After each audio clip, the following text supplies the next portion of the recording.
ಮೊದಲನೇದಾಗಿ ಬಾಬಾಗೆ ಅನಂತ ಕೋಟಿ ಧನ್ಯವಾದ. ಸುಪ್ರೀಂ ಸತ್ಯ ಸಹಕಾರ ಪರಮಾತ್ಮ ನಾನು ಬಾಯಲ್ಲಿ ಆಗಲ್ಲ. ಅವರಿಗೆ ಧನ್ಯವಾದವನ್ನು ಅರ್ಪಿಸ್ತೀನಿ ಮೊದಲನೇದಾಗಿ. ಎರಡನೇದಾಗಿ ಸೆಂಟ್ರಲ್ಲಿ ಉಮಾಕ್ಕನವರು, ಆಮೇಲೆ ಅವರ ಎಲ್ಲ ಸೆಂಟ್ರನ ಸಹಯೋಗಿ ಮಿತ್ರರು ನಾಗರಾಜಣ್ಣ, ಆಮೇಲೆ ವಿಶ್ವನಾಥಣ್ಣ, ರುದ್ರೇಶಣ್ಣ, ಅವರೆಲ್ಲರೂ ಕೂಡ ಧನ್ಯವಾದಗಳನ್ನು ಅರ್ಪಿಸ್ತೀನಿ. ಆಮೇಲೆ ಪರಿವಾರದವ್ರಿಗೂ ಕೂಡ ನಿಮ್ಮ ಆಶೀರ್ವಾದ, ನಿಮ್ಮ ಅನಂತ ಕೋಟಿ ಧನ್ಯವಾದಗಳು. ಏಕೆಂದರೆ ಬಾಬಾ ಹೇಳ್ತಾರೆ, ಆತ್ಮ ಪರಮಾತ್ಮ ಪರಿವಾರ ಮತ್ತು ಬ್ರಹ್ಮ ಬಗ್ಗೆ ನಿಶ್ಚಯ ಇರಬೇಕು. Very important. ಇದು ಸಂಗಮ ಯುಗದಲ್ಲಿ ಸಂಗಮೇಶ್ವರ, ಪರಮೇಶ್ವರ, ಜಗದೀಶ್ವರ, ಲೋಕೇಶ್ವರ, ಬೃಹದೇಶ್ವರ, ಹಾಗಾಗಿ ಈ ಥರ ಇರ್ತಕ್ಕಂಥ ಸಂಗಮೇಶ್ವರ ಬಂದು ನಮ್ಮೆಲ್ಲರಿಗೂ ಕೂಡ ಅಗಾಧವಾದ ಅದ್ಭುತವಾದ ಅನುಭವ ಮಾಡಿದ್ದಾರೆ. ನಾನು ಮಧುಬನದಲ್ಲಿ ಹೋಗಿದ್ದಾಗ ಪ್ರತಿ ಕ್ಷಣವೂ ಕೂಡ ಸ್ವರ್ಗದ ಅನುಭವ ಆಯಿತು. ಮಹಿಮೆ, ಕೂತ್ಕೊಂಡ್ರೂ ಮಹಿಮೆ, ನಿಂತ್ಕೊಂಡ್ರೂ ಮಹಿಮೆ, ನಡೆದಾಡಿರೂ ಮಹಿಮೆ, ಊಟ ಮಾಡಿರೂ ಮಹಿಮೆ, ತಿಂಡಿ ತಿಂದರೂ ಮಹಿಮೆ, ನೀರು ಕುಡಿದ್ರೂ ಮಹಿಮೆ, ಅದು ಇದು ಜ್ಯೂಸ್ ಕೊಡೋರು, ಜ್ಯೂಸ್ ಕುಡಿದ್ರೂ ಮಹಿಮೆ. ಆಮೇಲೆ ಹರ್ಬಲ್ದು ಜ್ಯೂಸ್ ಹರ್ಬಲ್ ಟೀ ಮತ್ತು ಜ್ಯೂಸಲ್ಲಿ ಅರ್ಧ ಟೈಮ್ ಕತೆ ಕಳ್ತೀನಿ. ಊಟದಲ್ಲಿ ನಾನು ಮಿತ ಅಂದರೆ ಕಡಿಮೆ ಅಂದರೆ ಕಡಿಮೆ. ಹಾಗಾಗಿ ಅದು ಆ ರೀತಿಯಲ್ಲಿ ನನಗೆ ಆರೋಗ್ಯ ಕಾಪಾಡ್ತು. ಆಮೇಲೆ ಅಲ್ಲಿ ಡ್ಯಾನ್ಸ್ ಮಾಡೋಕೆ ಹೋದೋ ಗಂಗಾಧರಣ್ಣವರು ಕೂಡ ಸಹಕರಿಸಿದ್ರು, ಕರ್ಕೊಂಡು ಡ್ಯಾನ್ಸ್ ಮಾಡಿಸ್ದೆ. ಆಮೇಲೆ ಅಲ್ಲಿ ನಾನು ಡೈಲಿ ಮಧುಬನದಲ್ಲಿ ಓಡಾಡ್ತಿದ್ದು 10,000 ರಿಂದ 12,000 ಸ್ಟೆಪ್ಸು. ಅಲ್ಲಿ 58,000 ಸ್ಟೆಪ್ಸು, 58,000 ಸ್ಟೆಪ್ಸ್ ಲೆಕ್ಕ ಹಾಕಿ 58,000 ಸ್ಟೆಪ್ಪು ಡ್ಯಾನ್ಸ್ ಮಾಡಿದ್ದೀನಿ. 58,000 ಸ್ಟೆಪ್ಪು ಡ್ಯಾನ್ಸ್ ಮಾಡಿದರೂ ಕೂಡ ನನಗೆ ಒಂದು ಎಡೆಯಷ್ಟು ಕೂಡ ನನಗೆ ಬಾಡಿಗೆ ಸ್ಟ್ರೈನ್ ಆಗಿಲ್ಲ. ಆಮೇಲೆ ಅವತ್ತು ದಯವಿಟ್ಟು ಮಾತಾಡೋದು ದಯವಿಟ್ಟು ಪ್ಲೀಸ್ ಅಕ್ಕನವರೇ ದಯವಿಟ್ಟು ಮಾತಾಡೋದು ಪ್ಲೀಸ್. ಆಮೇಲೆ ನಾನು ಅಲ್ಲಿ ಡ್ಯಾನ್ಸ್ ಮಾಡುವಾಗ ಈ ಕ್ಷಣವೇ ನಾನು ಇರ್ತೀನಿ, ನೆಕ್ಸ್ಟ್ ಕ್ಷಣ ಹೆಂಗೋ ಅಂತ ನಾನು ಡ್ಯಾನ್ಸ್ ಮಾಡಿದೆ. ಇದು ಧ್ಯಾನದಲ್ಲಿ ಕೂತ್ಕೊಂಡೋಗು ಅಷ್ಟೇ. ಇದು ಧ್ಯಾನದಲ್ಲಿ ಕೂತ್ಕೊಂಡೋಗು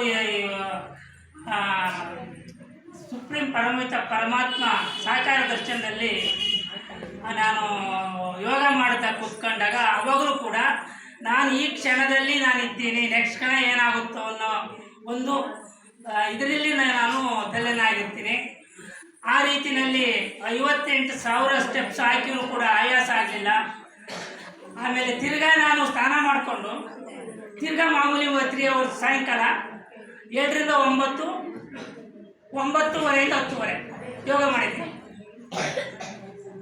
ಅಂದರೆ ಸ್ನಾನ ಮಾಡ್ಕೊಂಡ್ರೂ ಮಹಿಮೆ, ಸ್ನಾನ ಮಾಡ್ಕೊಳ್ಳುವಾಗ ಪರಮಪಿತ ಪರಬ್ರಹ್ಮ ಅಂತ ನೀರು ಹಾಕೊಂಡಿದ್ದೀನಿ.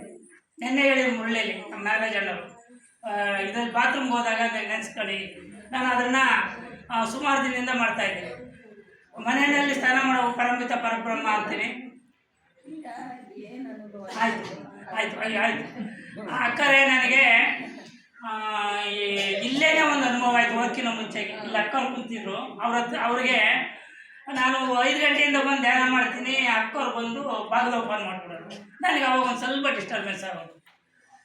ಆಮೇಲೆ ನಾನು ಕೈ ಮುಗಿದು ಕೇಳ್ಕೊಂಡೆ, ಅಕ್ಕರೆ ಅರ್ಧ ತೆಗೀರಿ ಅಂತ. ಅರ್ಧ ತೆಗೀರಿ ಅಂದರೆ ಈ ಥರ ಲೈಟ್ ಆಗಿದ್ದಾಗ ಬೆಳಕು ಬಂದಾಗ ಸ್ವಲ್ಪ. ಹಾಗಾಗಿ ಆಮೇಲೆ ಏನು ಮಾಡಿದೆ, ಹೊಂದ್ಕೊಂಬಿಟ್ಟೆ. ಆಮೇಲೆ ಕಂಡಿಡ್ಕೊಂಡೆ, ಡ್ರಾಮನೇ ಈ ಥರ ಇವ್ರದ್ದು ಅಂತ ಬಿಟ್ಬಿಟ್ಟೆ. ಹಾಗಾಗಿ ಅಲ್ಲಿ ಹೋಗೋಕ್ಕಿಂತ ಮುಂಚೆಗೆ ಇದು ಡ್ರಾಮಾದಲ್ಲಿ ಫಿಕ್ಸ್ ಅಂತ ನಾನು. ಆಮೇಲೆ ಅಲ್ಲಿ ಹೋದ ಕೋಪ ಇತ್ತು ನನಗೆ, ತುಂಬ ಕೋಪ. ಹೊಂದಾಣಿಕೆ ಇನ್ನೂ ಸ್ವಲ್ಪ ಪಕ್ಕ ಆಗಿ ಬಂದೆ. ಕಂಡುಹಿಡಿಯೋದು, ಸಹನೆ, ಇವೆಲ್ಲವೂ ಕೂಡ ಪಕ್ಕ ಆಗಿ ಬಂದೆ. ಇದೆಲ್ಲರೂ ಕೂಡ ಹೇಗೆ ಅಂದರೆ ಮಧುವನದಲ್ಲಿ ನಾನು ಚೇರ್ ಮೇಲೆ ಇದ್ಮೇಲೆ ಪಾರ್ಕಲ್ಲಿ ಕೂತ್ಕೊಂಡ್ರು ಮಹಿಮೆ, ಪಾರ್ಕಲ್ಲಿ ಕೂತ್ಕೊಂಡ್ರು ಮಹಿಮೆ, ಓಡಾಡಿದ್ರು ಮಹಿಮೆ, ಕುಂತ್ಕೊಂಡ್ರು ಮಹಿಮೆ. ನಮ್ಗೆ ಯಶೋದಕ್ಕವರು ಬರುವ ಟ್ರೈನಲ್ಲಿ ಬಂದರು, ಏನು ಮಾರೇ ಓಡೋಣ ನೀವು ಎಲ್ಲಿ ನೋಡೋಣ ಮಧುವನದಲ್ಲಿ ನೀವೇ ಇದ್ರ ಅಂತ. ನನಗಂತೂ ಗೊತ್ತಿಲ್ಲ. ಹಾಗಾಗಿ ಬರುವಾಗ 11 ಗಂಟೆಗೆ ನಾನು 5 ರೊಟ್ಟಿ ಕೊಟ್ಟರು ತಿಂಡಿಗೆ, 5 ರೊಟ್ಟಿ ಕೊಟ್ಟರೆ ತಿಂಡಿಗೆ 2 ಗಂಟೆ 2 ಅವರ್ಸ್ ತಿಂದಿದ್ದೀನಿ ನೋಡಿ, 1 ಅವರ್ 11ರಿಂದ 1 ಗಂಟೆವರೆಗೂ 5 ಇದು ಪರಮಪಿತ ಪರಮಾತ್ಮ ನೆನೆಸ್ಕೊಂಡು ತಿಂದಾಗ ಅದು 6 ಗಂಟೆ ಆದರೂ ಹೊಟ್ಟೆ ಸಿಗಲಿಲ್ಲ. ಅರ್ಥ ಆಯ್ತಾ? 6 ಗಂಟೆ ಆದರೂ ಹೊಟ್ಟೆ ಸಿಗಲಿಲ್ಲ. 6 ಗಂಟೆಗೆ ಒಂದು ಸೇಪೆ ಹಣ್ಣು ಮತ್ತು ಇನ್ನೊಂದು ಆರೆಂಜ್ ಇತ್ತು, ಅದು ತಿಂದುಬಿಟ್ಟು ಅಷ್ಟೇ ಸಾಕಾಯಿತು. ಅಂದರೆ ಪರಮಪಿತ ಪರಮಾತ್ಮರ ಅಮೋಘ ಅದ್ಭುತ ಅನುಭವ ನನಗಾಯಿತು. ಅಲ್ಲಿರುವಾಗ ಪ್ರತಿ ಕ್ಷಣನೂ ಅನುಭವನೇ ಆಗಿತ್ತು.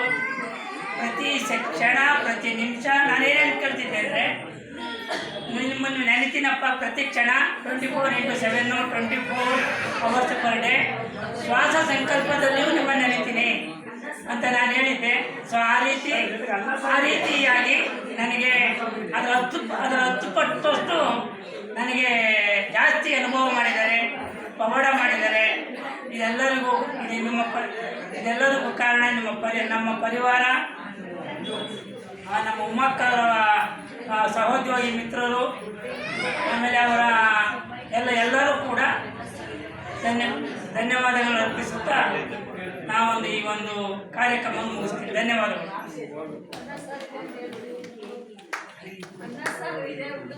ಅನ್ನ ಸಾರಿದೆ, ದಯವಿಟ್ಟು ಊಟ ಮಾಡಿ.